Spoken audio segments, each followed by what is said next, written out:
All right, PK Graff here, and this is my ITEC 8500 final project.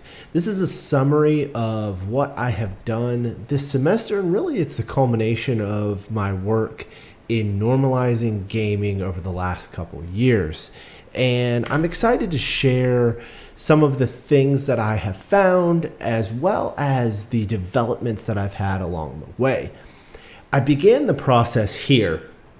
My goal was to normalize scholastic games or scholastic gaming for primary learning, redemption, remediation, and enrichment in the secondary classroom. And it was quite the journey because I ended up with a small subset of students working at a behavioral alternative school. And following the guidance of my mentors and my administrators, I did a little bit of research, and more accurately, I had some conversations with my students, or with the students that I would be working with. And there were 73 students, and I asked them a lot of things about what they did for fun. And obviously they were talking about video games. And without biasing them too much, I asked what video games that they played, and all kinds of different games came out. They were interested in this and that and the other thing, but 6 video games were kind of common to the majority of the students, and 2 of those games happened to be school appropriate. They were age appropriate, and we were allowed to play them at school. So I was able to set it up so that I had 1 period a day, essentially, with groups of students to play video games with them.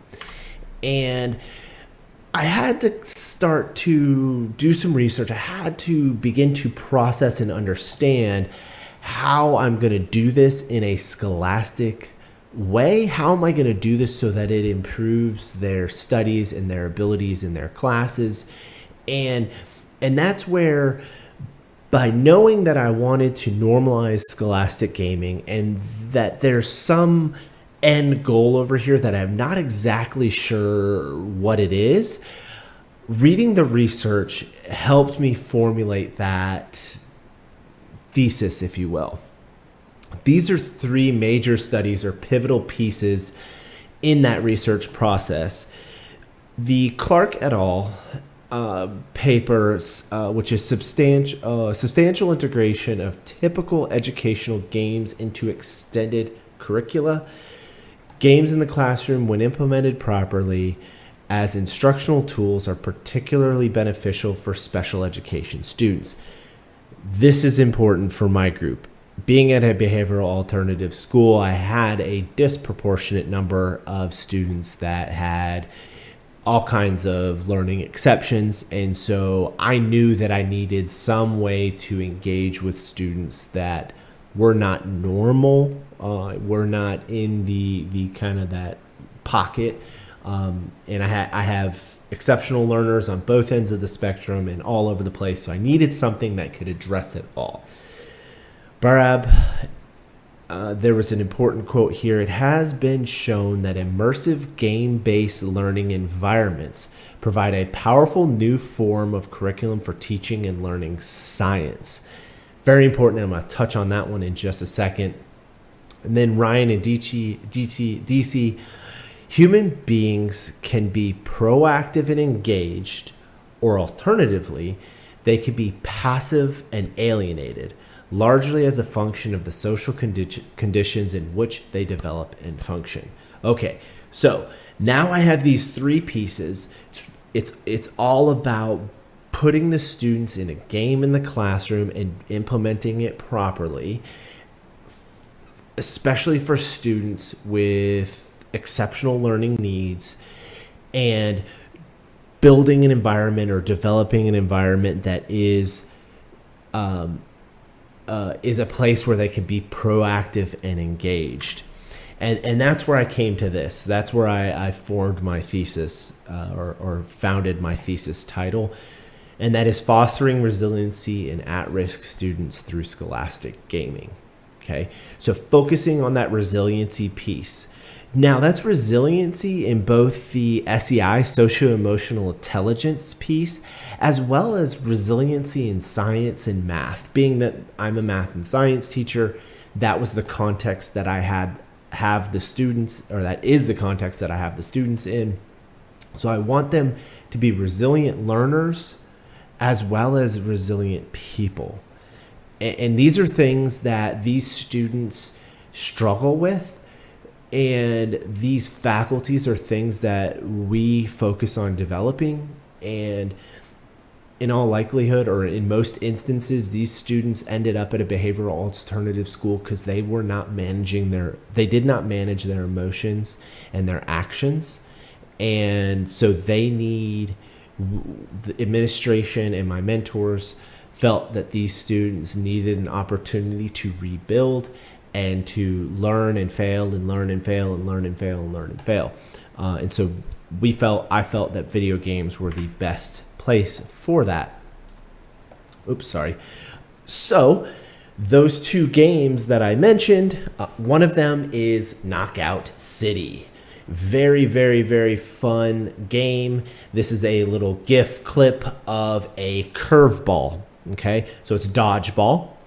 And in this video game that is dodgeball, you can throw the ball in many different ways. There's many different mechanics to throwing the ball. So I teach and coach the students how to do those things, right? So we're playing a video game. So I'm using a video game to teach and coach the students, both resiliency in how you deal with defeat, okay, and staying positive. And again, I'll hit on that several times.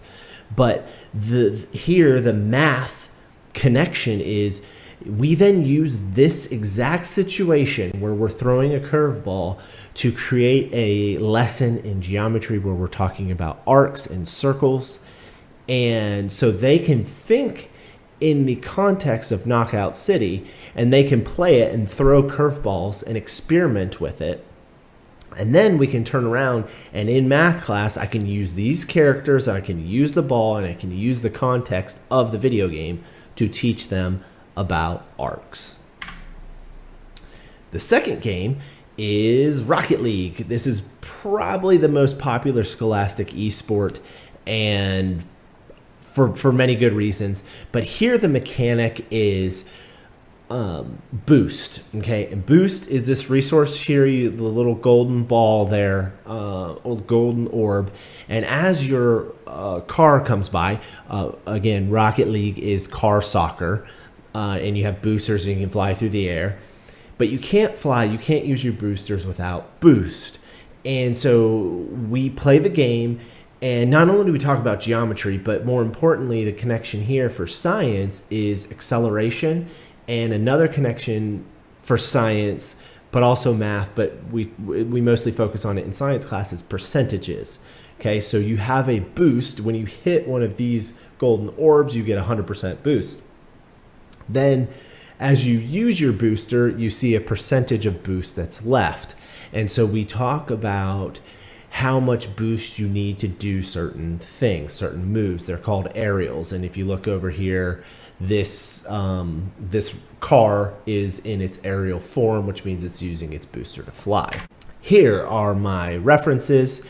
Feel free to pause the video at this point if you would like to look at them. They will be provided in a Google Doc as well. This is Coach Graff, Mr. Graff. As always, stay positive out there, gamers.